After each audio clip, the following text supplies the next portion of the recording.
Good morning, and welcome to Dear Life After. I am your host, Rosalind Long, and I am so glad you chose to join us on today because I know you could be doing so many other things on this beautiful Saturday morning. But listen, you know what? You still have time to what? Tag your friend, tweet your friends, text a friend, and tell them to come on over and join Dear Life After on today because we have an amazing guest for you as always. So you have time. I'm going to give you time to go ahead and do that. Go ahead and let them know to join us. We are live. Are you excited? I'm excited just because it is a new day. It is a new day, so we have another opportunity to get it right. God gave us another chance on today. But we're not going to prolong it while you're tagging, tweeting, and texting your friends. We're going to go ahead and bring on this amazing guest, Wanda White. Good morning. Good morning. Hello, hello, hello. How are you today? I am doing good. How about you? Hey, it's a new day and we have another opportunity, right? I'm so excited today because I know you could be doing so many other things on today. So we're just going to kind of dive on into the conversation on today because we're going to be talking about grief is dot, dot, dot. It Because it is. is something to everybody. It's so different to everyone. God, yeah, grief, yeah. So, but for you, I know that you actually lost your husband. I did. Yes. And how long were you guys married before losing your husband? We were married for 16 years. For 16 years. That's a long time. It That's a is. lifetime to some people because nowadays, they just say let's get divorced. They don't they don't wait around. Not at all. Not at all. Not at all. They don't wait a minute, they don't be grieving. They just be like, hey, move on to the Move next. on. We're done. We're over and done. It's one thing when you get to make the choice versus the choice being made for you. That is correct. That is Mm-hmm. absolutely correct. That is Mm-hmm. absolutely correct. But was your husband, was he ill? No, he was actually in an accident. Okay. He was actually in a tractor trailer accident on the job. So this was a sudden death. It was sudden. This was a sudden death. So just kind of tell me. So you said he was in an accident. So he was a truck driver. He was a truck driver. He left out for work. Excuse me. He had left out for work that evening, and that by that next morning, he was gone. I was doing my regular routine. I call when I'm in the car on my way in, and he didn't answer. I didn't think anything about it because I know he's got stops to make. I didn't think anything about it. I went on about my day at work, and it was actually right before Christmas, and so we're at work, and we call ourselves the Little Elves, and so we were in the conference room, everything just laid out on the table, putting stuff together for everybody, and stuff started happening, and they kept trying to keep me in the conference room, and I was like, "What are y'all doing? Like, I need to. I'm ready. I'm done. I'm ready to leave out of this room," and they wouldn't let me go out, and so they were like, "Well, your pastor is calling." I was like, "Well, why is my pastor calling me? Like, what is really going on?"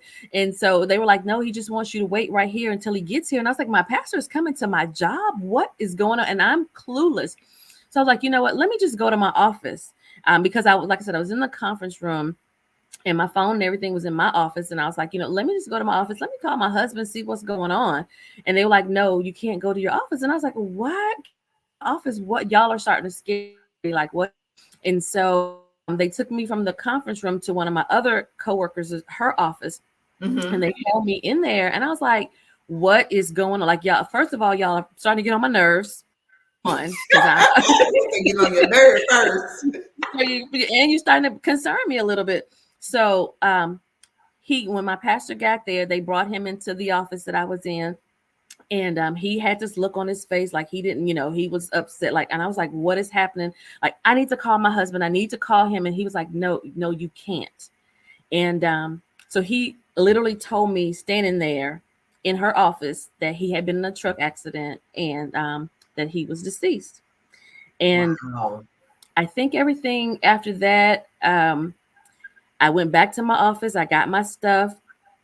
They took me home. They got my kids because both of my kids were in class. Well, actually, my daughter was in class because it was exam. So my daughter, she was in class. My youngest son, he was at home because he had a half day. So I was actually supposed to go home, get him, and bring him back because he only had he had afternoon exams. And from that point on, a lot of it is a blur. A lot of Absolutely. it, Absolutely. I mean, to you know, just, yeah. Yeah. yeah, you're here one moment and the next moment your world is flipped turned upside down. Yeah, I mean, because just that sudden, he left for work. I mean, and that's the thing. I think we take for granted, that we speak to our people, our better halves, our parents, our siblings, and we just don't know that, we thinking it's a normal day or what we think is a normal day, and all of a sudden they're gone. Yeah, just like that. Yeah, just like that. Your Mm-hmm. life was just totally different. It just in those hours, things suddenly changed for you. Mm-hmm. They did, of course, in ways that you can't imagine. I immediately became a single parent that I didn't sign up for. We had three Right, kids. You know, right, we right. had, Absolutely, absolutely. Because he's been deceased how long at this point? So today it's 11. Well, not today marks the anniversary, but it's been 11 years. Wow, wow. 11 years uh, of being a single parent, having to do everything per se yourself Mm-hmm. when you're Mm-hmm. used to having that mate to To help help, out. to Uh-huh. assist, whether that's picking them up or when something happens and you need to have that talk with one of them, so to speak. All Mm-hmm. those things that we take for granted. Yeah. Yeah. And you don't realize it until you are actually in the middle of it and you're like, wait, I have nobody to call. This is between me and you, God. At this moment, I have nobody to call.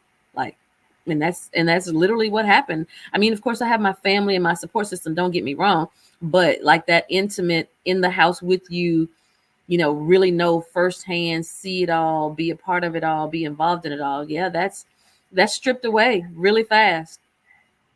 Yeah, because like, what were the emotions like when you got home or when you were by yourself? Because here you have children that you got to tell up, that you have to explain to them, that their dad is gone.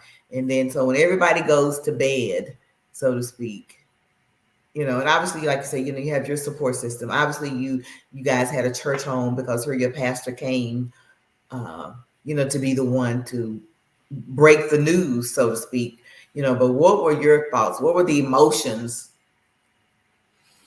Um, Honestly, anger, hurt, um, is spinning. It's almost like you can't describe what is happening in that moment.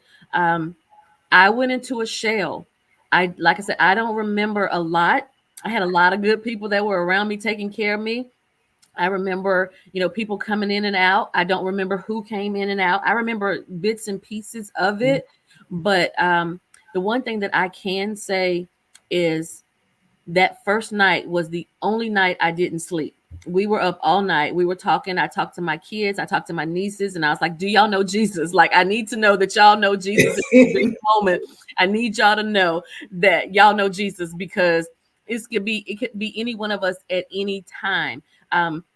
That I remember that being the only night that we stayed up all night. But the roller coaster of emotions, laughing and talking about him, Mhm. that brings a level of comfort. It also brings another level of hurt because he's no longer here and now you're remembering. So when you get to those moments and it's like you're by yourself, you have those reflection moments. And a lot of times it was hard to be by myself because it was a time for me to really think. And when you're alone with your thoughts, it it can go left real fast. So Real fast. real fast, you think about what happened, you think about the what ifs, you think about, your future, how does that look? You put all of the you write your own story, and sometimes it's not a good story that you're making up in your mind. Right, because the night of, you were so afraid, or it drove you into I'm gonna say maybe a panic, so to speak. So you wanted to make sure, that the people that were close to you knew Jesus, because now you're like, okay, anything could happen at any given moment. At So any you given want to moment. be sure that the people that you cared about had a relationship with Christ. Yeah, that's what's most important. So yeah, that was what I remembered. I don't, like I said, I don't remember a lot of the other things that happened that night, but I remember that night we were all in the bed and sitting around, and that was one of the conversations I remember us having very clearly. Me going, "Do you know?" I just want to make sure that and Yeah. because that was important to me. I mean, it still is important to me. Oh yeah, absolutely, absolutely. But yeah, because here we have a life altering event that has occurred, and so life will never be the same. Life will not be as we once knew it, so to speak. You're so Yeah, correct. yeah. The waiting for him to walk through the door was not going to occur Mm-mm. again. Mm-mm. The You phone know. calls were not going to happen. The family get-togethers were different. Um, After that, I shut my family out. Really, I wouldn't do any family activities. I'm not gonna get emotional about this because it's been a long time and I'm better. That's so, I mean, but it's memories. It's still memories. So It those are is. still I dear to your I heart. I do. I stopped doing family events because I didn't want to be around family. I didn't want to be around people. It was a journey. It was a journey. And it's okay. And I think that that's what people need to know, is that grief is dot dot dot. And I say the dot dot dot because here we are 11 years after, and it's still emotional. It doesn't mean you're not healing, but people have to understand that it's never ending, so to speak. Mm-mm. It's never ending. It is definitely a journey, and everybody does it at their own pace and in their own way. And I used to laugh, and I used to say all the time, I said, I think I'm taking the scenic route. I'm pretty sure I'm taking the scenic route through all of this. I remember when I went to the doctor, and he was like, well, I can give you something to make you feel better. And I said, when I stop taking it, am I going to feel the way I feel right now? And he was like, yeah, chances are you are. And I was like, yeah, no, well, we're just going to face this one head on. Like, we're just going to take every blow that's coming. Because if the medication was only going to work while I was on the medication, then I didn't need it. Like, I don't want to be on medication. I'm just going to, Right. you know what? Me and Jesus, we're gonna do a lot of talking, and we're gonna work it out. We're gonna Yeah. work it out. Yeah. And I think that's a good way to put it. You're gonna take the scenic route. So and that's what people need to know, that their journey, their to getting to a place of somewhat, I'm not going to even say comfort, but of just knowing that, okay, this is life now. And so how you get there is going to look different than how I get there. Mm-hmm. Because my scenic route, I might go up some hills and some mountains and some valleys, and and then there are going to be days that I'm going to be, I'm going to see the blue bonnets and the roses and all that other good stuff. But it's going to be different. Mm-hmm. Each day is going to be different for everybody.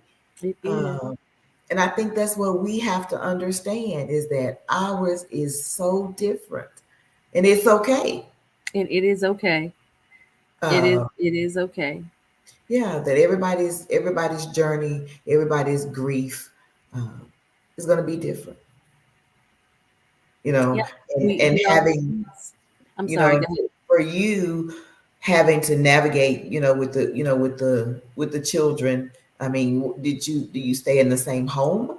Did y'all move? Like, what were some of the changes? What are some of the things that you had to absolutely change? Well, we did move. Um, I was in the house that we shared, and I was downstairs in the living room, and I literally heard God say, "Move," and I was like, "Wait, what?" And I started crying. No, I bawled my eyes out because I was like, God, are you telling me to move? Like, this is my children's home. Like, we're raising these kids here. This is their space. This is their neighborhood. This is what they know. Are you telling me to move? Like, what is happening? And I tell you, I know everybody says they got the best kids, but I have the best kids. I have the absolute best children ever.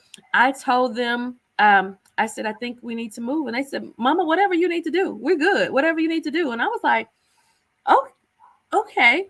And so we found another house. And my oldest son, he was in college at the time when he actually I think he had graduated college, but he wasn't living at home. And so he and his girlfriend at the time, they decided that they wanted to move in the house. And so they actually stayed in the house that we lived in for a while, and then they went on their own journey and ended up getting married and getting their own house and that type of thing. But we did end up moving, and changing, like, made everything mine, like where it was Yes. ours. Now, like, if you come in this house, like there's a family photo of us, but now where I am, it's me. And it took some time to get to that point. But So yes, you still, I you did so have you to still move. own the home? No, I don't own the home. We ended up selling the home, and I got this one. My son and his girlfriend stayed there for a while, but then once they moved, then yes, we sold the house, and they went on their way. So And I think that's the other thing, is that people have to understand that everybody's journey, just understanding that every journey is going to be so different, you know. And for you to be sitting there and God said, move, yeah, it was crazy. like, I was like, now, I mean, and it's happened once or twice before where I hear just a one word and I'm like, and it startles me because I'm like, okay, God, we was I okay? I'm sorry, what were we doing? And I get, I'm like, wait, you should hear some. That's that's some of the conversations that I be having with God. I'm like, okay, God, what are we talking about now? I gotta pay attention because you just came out of left with that. But it did. It was so audible. And like I said, that does not happen to me often, but I knew that it wasn't me. I was home alone. I knew that it had to be God. And how I ended up getting the house, I started looking. I started doing the work. I started looking. We looked at several houses, and I found this house, and just happened to, when I found the house that I'm in now, my parents were in town. And so they went with me to look at a couple of houses, and we got to this house. And this was a foreclosed home. And I say that because you could tell nobody had lived in here, and the people that had lived in here didn't really take the best care of it. And so I couldn't see past the dirt and the smell of smoke and the grease and all the other stuff. but your daddy could. My mother could. Oh, My mother, wow. yeah, Okay. my mother was like, I love this house. And I'm going, what are we seeing the same stuff here? Like, what's happening? And so she liked the house, and I was like, okay. I'm like, my mom likes the house. Okay. Not that, and my parents don't even live here with me. They live in a whole different state. So they were in town visiting. And so I was like, okay, okay. I thought about it, like, okay, yeah, okay, we'll go for it. So by the time I said, yeah, let's put a bid on it, someone else had already had a contract on it. And I'm like, okay, fine. And so I was just still looking, and like, it came back on the market like a couple of days later. So I contacted my realtor, and I was like, I think this is back on the market. And she's like, are you sure? Let me check. Let me check. So she checked, and we came over here. We stood in the driveway and prayed over this property and just said, okay, God, it's up to you now. And it ended up happening. And Wow. it happened. It wasn't the easiest thing because I had the other house. And so they wanted me to do something with the other house because two houses on your credit, like what is that? But I'm like, no, that house is fine. It's not on my credit. It's good because it was in my husband's name. And so we ended up having to work all that stuff out and get all that cleared up. And I ended up having to change banks halfway through and get a different bank involved. And when I got the second bank, I met this lady. Um, when so to just back up just a little bit, when after the death happened and we were kind of getting our bearings, I went to counseling. I was in grief share for probably a year. My kids were in counseling as well, like we are therapy, trying to heal and process and that type of thing. And Right. one day while they were in therapy, I was riding around waiting on them, and I went into this neighborhood, all these expensive houses. I was like, let me just kill some time. And so one of them had they have their realtor signs out. So I ended up calling her, just knowing, I'm not gonna say knowing I couldn't afford the house, but knowing I couldn't afford the house. But it was a beautiful house. So I was like, I'm just gonna call. And so she and I got to talking, and she was like, whether you buy this house or not from me, I want you to use, check out my mortgage company. And I'm like, okay. So I just tucked that information away. And then when the original, so fast forward to moving, when the original mortgage company that I was going to use fell through, I was like, let me contact this guy that she had told me about. And she had given me this information because when I was sharing with her what I was going through, her daughter was actually experiencing the same thing that I was experiencing. Her daughter had just lost her husband and was going through the same. So we shared that kindredness. Yes. And she just, wanted to take care of me and help me out or whatever. And so I did end up using the mortgage company that she recommended, and they were on it and they got me in. And I mean, I think this is 9 years we've been in this house. Okay. Okay. But yeah, it's just amazing how God just kind of lined things up. He told you to move, and so he just laid all the steps out. He ordered you through the process of being able to get to where he would have you to be. And that's what people, and I know that's probably the hard part, is just, navigating through those, I'm saying, uncharted waters is what happens. And people understanding that, uncharted waters looks different for everybody, because you don't wake up and be like, okay, my life is going to be different today. No, you don't. You don't. And for it to be a sudden death, you don't have time to prepare. You don't know. Like, I did not get to say goodbye. I mean, we did not have an open casket funeral. They had to identify him by his dental records. Like, we could not say goodbye. And so to process that and to deal with that, to know. And I remember asking the funeral director, I said, I need verification. I'm that person. I need verification, and he's like, no, we can't let you. And I'm like, no, I want to. And they would not let me. So we didn't get that part of the closure that a lot of people do. And so we another thing that you have to process.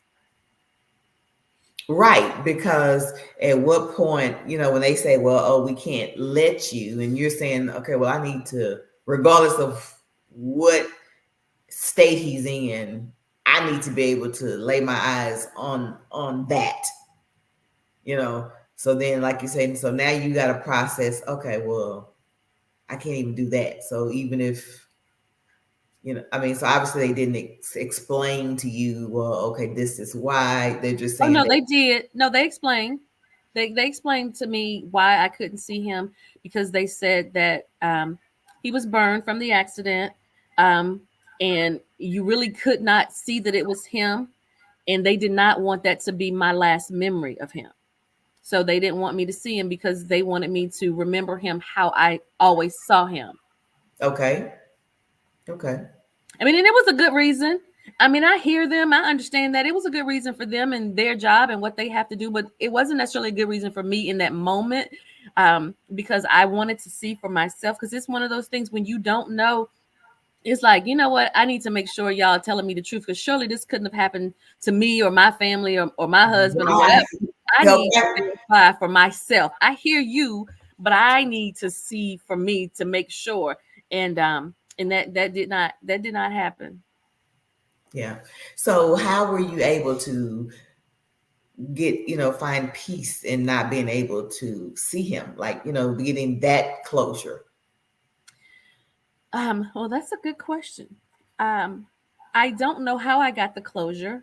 I'm pretty sure I had some people in my ear that was talking to me, trying to encourage me. Like I said, I went to therapy afterwards um, to continue to press on. Praying and singing and you know finding myself in God's presence a lot. Um, I think that would probably be the biggest thing. I had to put my focus somewhere else and not, dwell on the fact that I could not see him. That one last time I had to hold on to what I had before. Like I knew what he looked like. I have those pictures. I have those memories in my heart. Um, I can see him there. I don't need to see Mm-hmm. him, if it's going to damage me and my thoughts, and trouble me or traumatize me or, in any way, then, let me hold on to the positive and the good things that, were between us.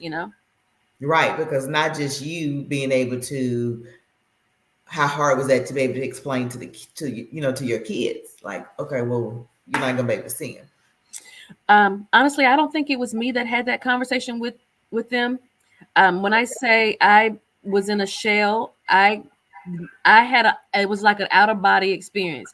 I may Okay. have been present, but I could not tell you half the things that was going on around me. Um, like I said, people were in and out, and I had a good group of people that were supportive of them. It's one of the things I feel really bad about for them because I don't think I was as present for them as they may have needed. But I did. I was trying to stand up myself, and I couldn't hold them up and stand up Mm-hmm. during that time. So, I did, we did do therapy. They did therapy, on their own. I did therapy on my own. I would take them and I would always tell them, if you want to talk about your dad, we can talk about your dad. If you want to celebrate his birthday and, Father's Day, whatever, we would release balloons or he used to love brownies. If you want to do something to honor him, I never stopped them from doing that. Even to this day, I never stopped them from doing that. If they want to do something to honor him, um, that's your dad. I cannot take that from you. I will not take that from you. Honor him Mm-hmm. how you see fit. Right, right. So what would you tell someone else who was dealing with a situation, like you had to, in regards to the kids? Like, is there something that you maybe, wish you had done a little differently, in regards to being more present, uh, if you had been able? Um, Honestly, I would tell anybody to lean on your tribe. I can't say that I would have done it any differently because at that moment I needed a tribe and I Mm-hmm. realized just how much I needed a tribe. Like you may not have even realized that you need these people because you're used to having, your own little pod, your own little family doing your own little thing. But in times like this, you need your pod. You need your extended family. You need your posse. You need your girls. You need your team. You need it all. And it's okay because that's what they're there for. And it also helped them to um to be a part of. You know what I mean? Because Mm-hmm. I shut them out. I promise I did when I came through or two, so to speak. I realized how much I shut them out of my life with me trying to figure everything out.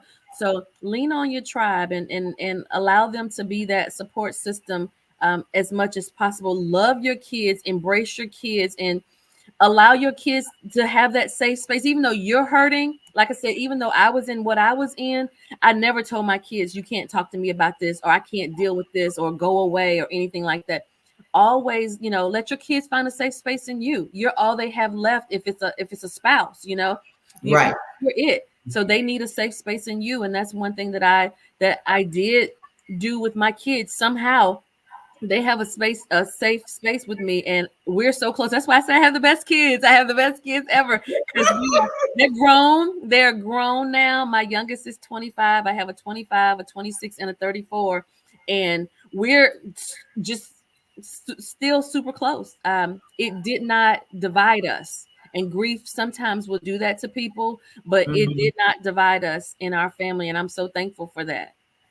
Yeah, that is amazing because what you say now is different. What you tell somebody that's different. How it actually changed your life, your relationship with your children, and things like that.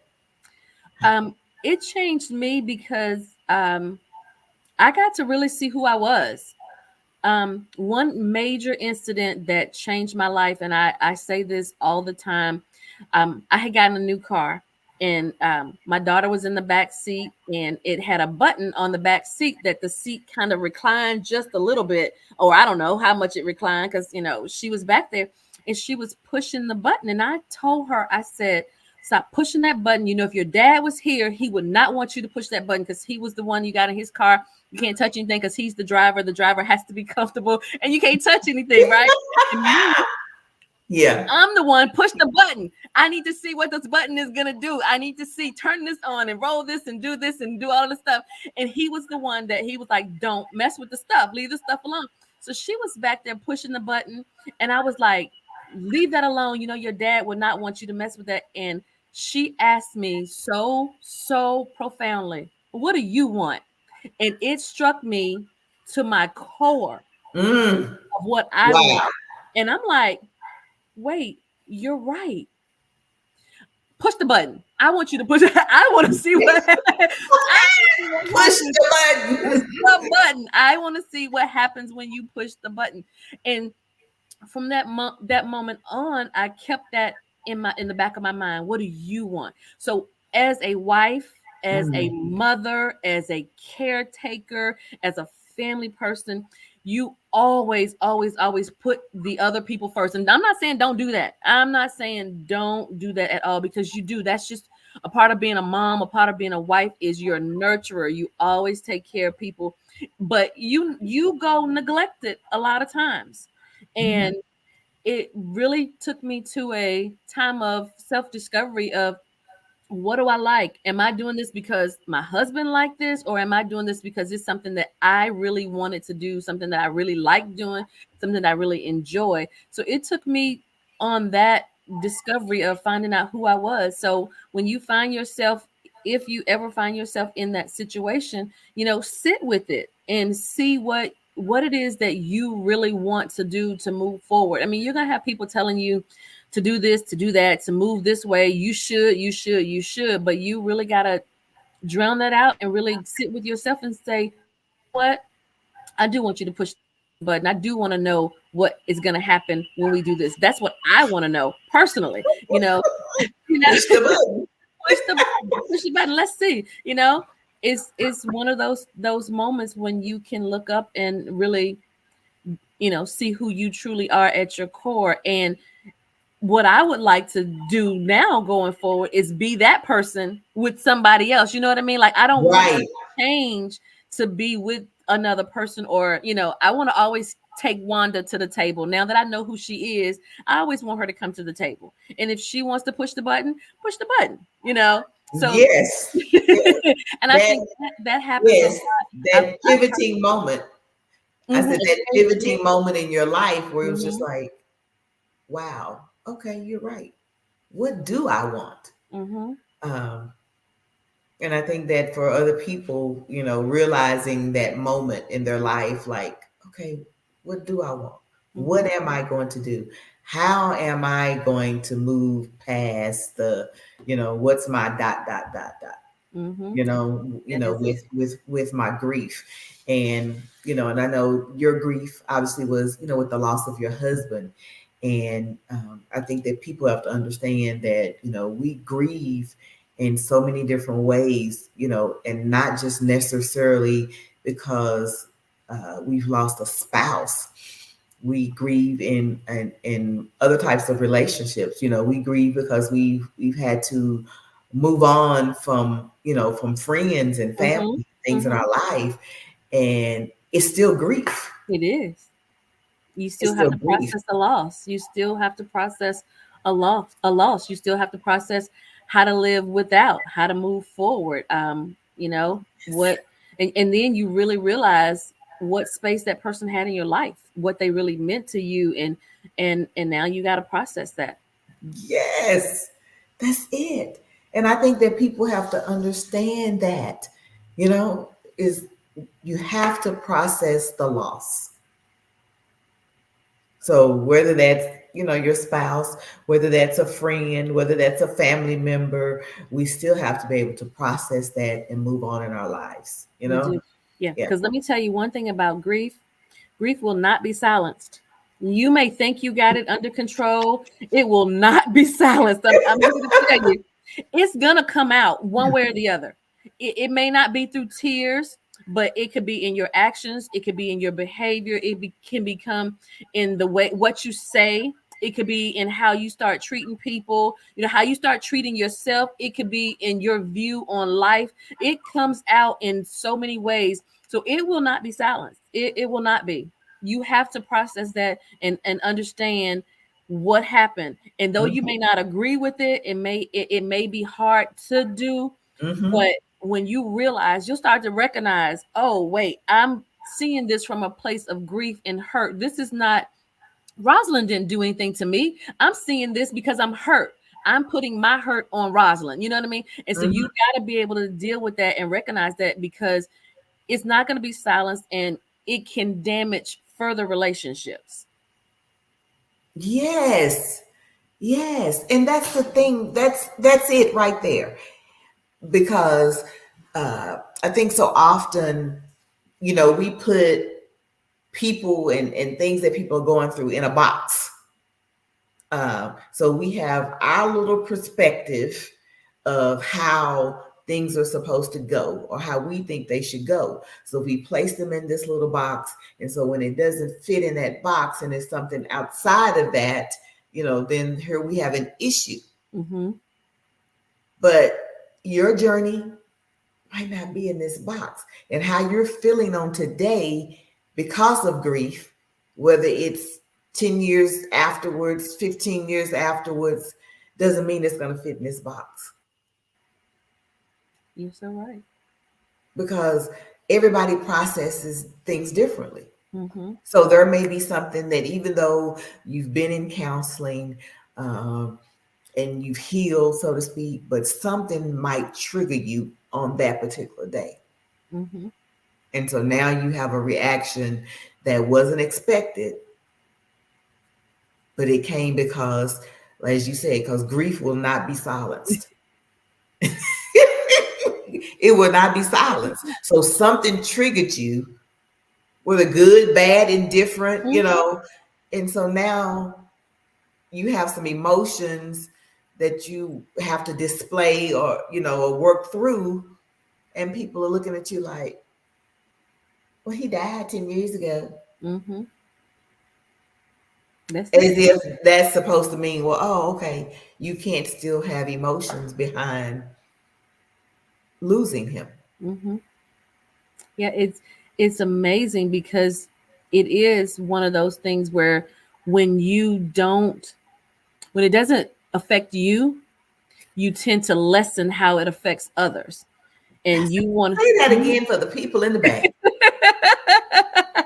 when it doesn't affect you, you tend to lessen the effect of it. You tend to make it not a big deal, or not as much of a priority, or you don't see the weight of it when it doesn't affect you directly. And when it becomes you and your world, then it's like this. And yes, the box is no longer like this. The box is now like this. And Yes. y'all gotta stop and pay attention, because my box is like this. But then you go, oh, but when it was my box, you didn't care. But now, but it is so Yes. true. We're so guilty of that. If it doesn't affect us directly, we're like, oh well, she'll be okay. But the truth of the matter is, it, like you've been saying all along, it affects everyone differently. But that doesn't negate the fact that it affected me. Correct. Correct. And I think that's where it comes into play. When I think about when it talks about, I'm saying, loving thy neighbors as thyself, because we have to really show the love as if it's us. Mm-hmm. So that we're not, so that we're not thinking about their box here, but ours is here. Mm-hmm. Because if we're loving as ourselves, It's then like this. You're right. If we're loving like ourselves, it's all the way out here. it's our, It's important yes, to us too. It is yes, important to us too. yeah, yeah, yeah. And I think that's where we miss the mark. As believers, that's where we miss the mark in loving on each other as we love ourselves. We Now, the do. people who don't even love themselves, okay, unfortunately, that's a little different. That's a It whole is. nother, well, that's a whole nother podcast. Yes, yes, yes. We will take that box and put that box over here. Yes, yes, absolutely, absolutely. Yes. So I also understand, I know we've been talking about the grief. And so did grief bring you to the writing of your books? um, yes and no. Okay. I can't say that that was the beginning, but I can say that that was a point. You know what I mean? Okay. So I've been in ministry for a long time, and Okay. um, I write, journal, teach, and develop classes and different things for a long time. But I know it played a part on me being as involved in ministry as I was. Um, I remember right after it happened, I stopped going to church for a long time, and my pastor at the time, he was like, "You need to come back to church. You need to be in the building." And I'm like, "I don't want to see people. I don't want to talk to people. I'm." You think I'm playing? No.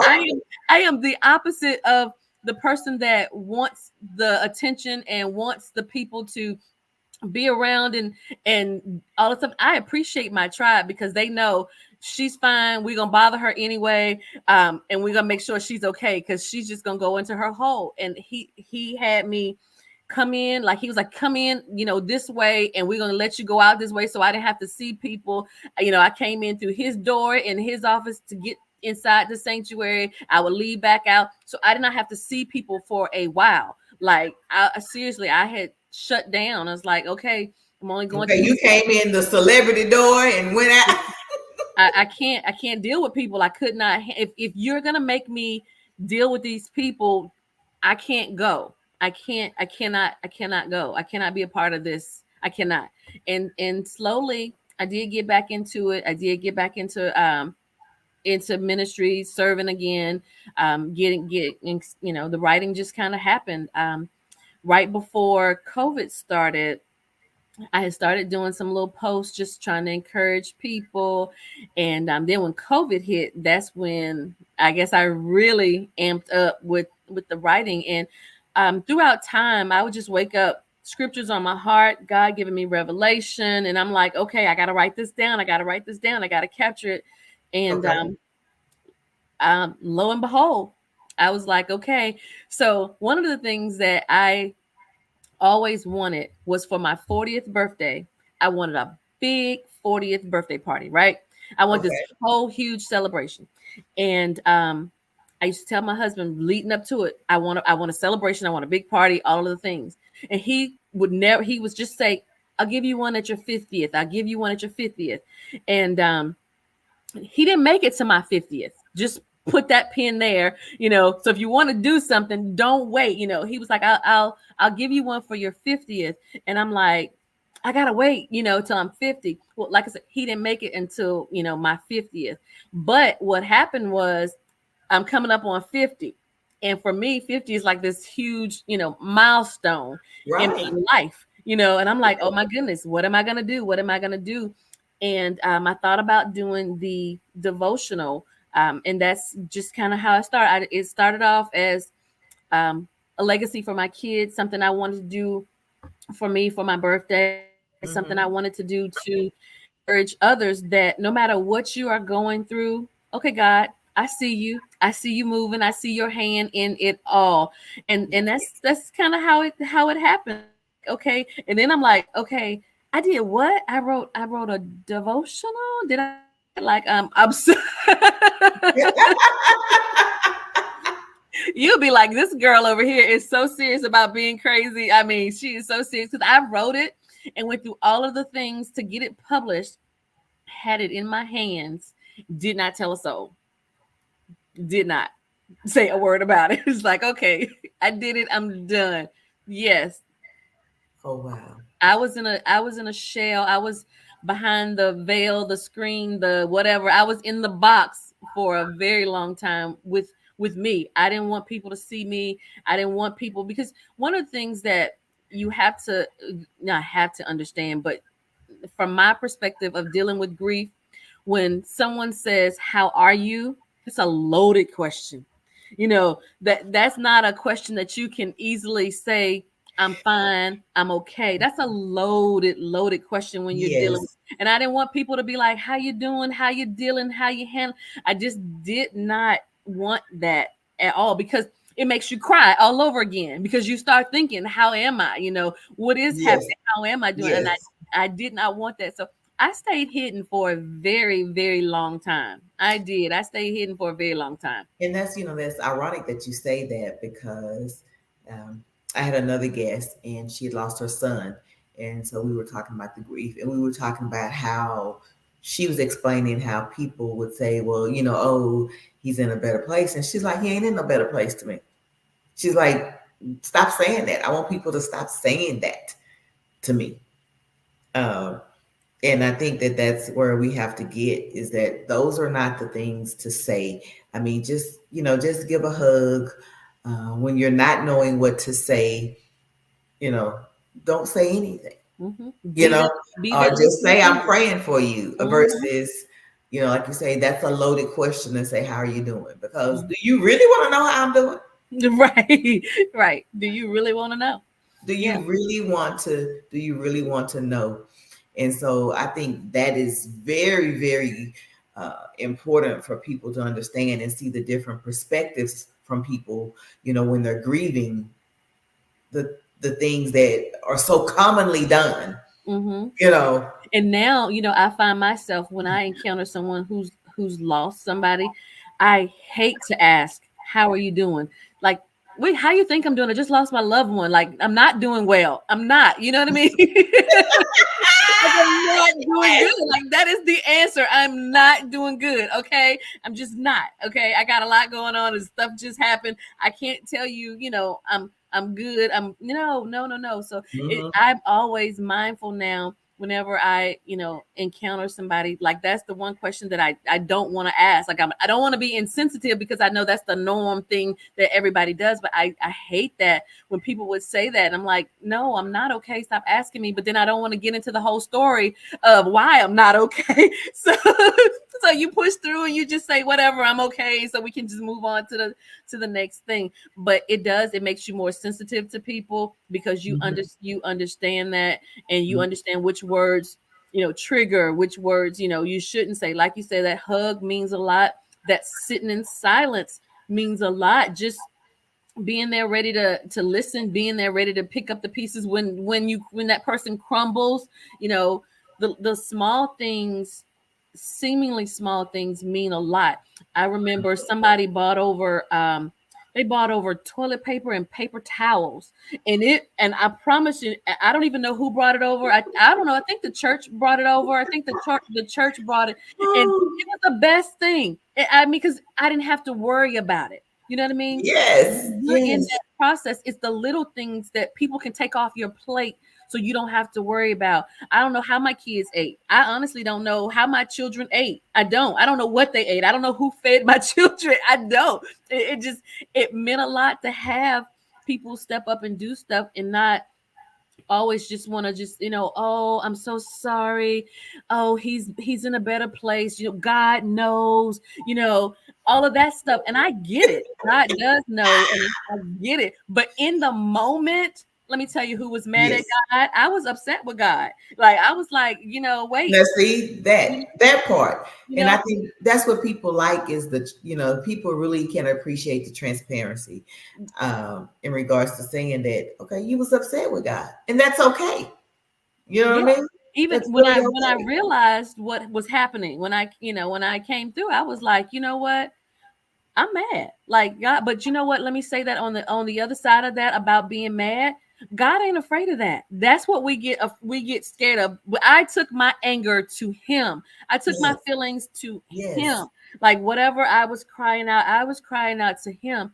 And he was right. He's a big God. He's not afraid of how I feel, but I gave them to him so that he could help me process them and deal with them. Like instead of turning my anger and saying I don't believe in God, I don't trust God anymore. No, I'm mad, but I'm gonna still come to you because you're the only one that can help me with this. And it's okay. It's And okay. it is okay. It is okay. Now you have I know you have a few books. What is the name of your book, and how can someone order your book? So I have two devotionals. Okay, God, I see you, and okay, God, I trust you. All right. And Now, yeah, let me just tell the you names, about my just journey. the names of God, them. I'm excited. Okay. Okay, God, I okay, trust you. okay, God, I see you. Okay, God, I trust you. Um, Yes. and I because that's how I talk to God. I'm like, okay, God, okay, God. I'm always okay, God, okay, okay, God, okay, okay, God, okay.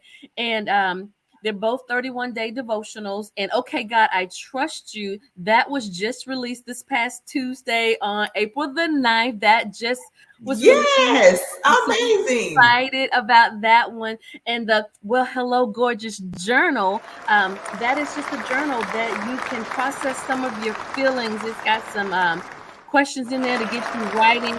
Sometimes it can be therapy. It's got some coloring pages in there just to kind of help you get out of the spaces that you find yourself stuck in. You're gorgeous. And I just want, when you read that, well, hello, gorgeous. I want you to envision seeing yourself saying that to yourself. Well, hello, gorgeous. Yep, that's you. Like telling yourself that you're gorgeous. And then just kind of, writing whatever you feel to get those emotions out, to get those feelings out, to capture those thoughts, good, bad, or ugly, because sometimes it's not always a bad thought. It's a good thought. It's a good memory Mhm. you want to hang on to. And so that's what Hello Gorgeous is. It's a journal, but then the devotionals, they're there to encourage you, to get you through. Okay, God, I see you. That's my reminder that God is always with you. No matter what situation you face, God is always there with you. And okay, God, I trust you. It's just that you can trust God in those situations like crazy. Like you can lean on him Yes. for whatever it is. Like his word is true. You can try him for yourself. You don't have to wonder if I can trust God to come through and do what God says he's gonna do. He's gonna do it. You can trust He's him. gonna do it. Yeah. And that's what we are. And you know what, I really appreciate your transparency. I hope that people will go out and order your books. I know you have a website. It's wonderwhiteministries.com. Is that correct? Yes. Yes. Yes, yes, and absolutely, support your ministry in any type of way. I'm definitely gonna have to order that journal. I'm excited, yes, okay, because I'm like, yeah, I'd be like, okay, God, this is what we doing now, for real. Uh-huh. But now I'm gonna be like, okay, God, I see you. Okay, God, I see you. You see his hand in all of it, and all of them can be found on Amazon. Okay, God, I trust you is on Barnes and Noble. It's gonna be in actual bookstores. So I'm really glad about that. I've got a book signing that I'm gonna be doing in a couple of weeks. That's gonna be coming up. So on April Yes. 27th. So a lot of great things that I see you, God, doing, because I can't take any credit for that. I just know that it was all God. So April 27th, I'll be doing a book signing. And like I said, they can be found on Amazon. So, yep. Okay, God is on you. Yes, that is amazing. That is amazing. We're so happy for you, and we will definitely be keeping up with you and all the wonderful things that God is doing in your life. Again, we thank you so much for coming on and being a part of Dear Life After, so that somebody's life could be touched on today and changed in regards to your transparency for what God is doing in your life and the things that you've done. We're just so happy and elated because grief is Mhm. and it is different for everyone, and so we so appreciate you sharing how it is so that people will know and be reminded it will not be silenced. It will not be It silent. will not be silenced. It's not going to be silenced. So please, please, people, Please like and follow us on all the social media platforms. We're on Facebook, we're on YouTube. And please, we have so many other wonderful other podcasts as well on the Lonnie B and Company Network as well. So please remember we have Africa Restoration Movement that comes the every second and fourth Friday. It's a live podcast. You do not want to miss it. They're digging deep. Then on the every third Friday at 8 a.m. Central Time, we have Time of Refreshing with Manny Cush. And let me tell you, he gets into the word. And then on Monday through Thursday at 8 a.m., Morning Tea with Lonnie B herself. You do not want to miss it. Start your day off with the daily devotional with the word. That is awesome. And then on the second and fourth Mondays, we have Believers Loving Upon Everyone podcast at 7 p.m. Central Standard Time.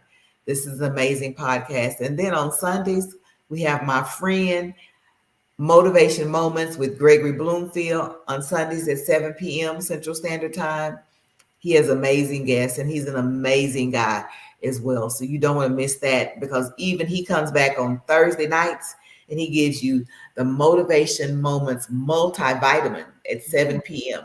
He just gives you just a little bit just to keep you going through the week to get you there.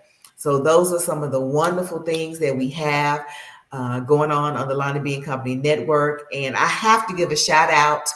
I don't know if you guys have noticed or if you can see my shirt. Let's see here. We're going to have to show you the shirt. It says hashtag Dear Life After. And that was compliments of Tammy Joe. I've known Tammy for a long time. She's known me growing up in the church and things like that, the church I grew up in.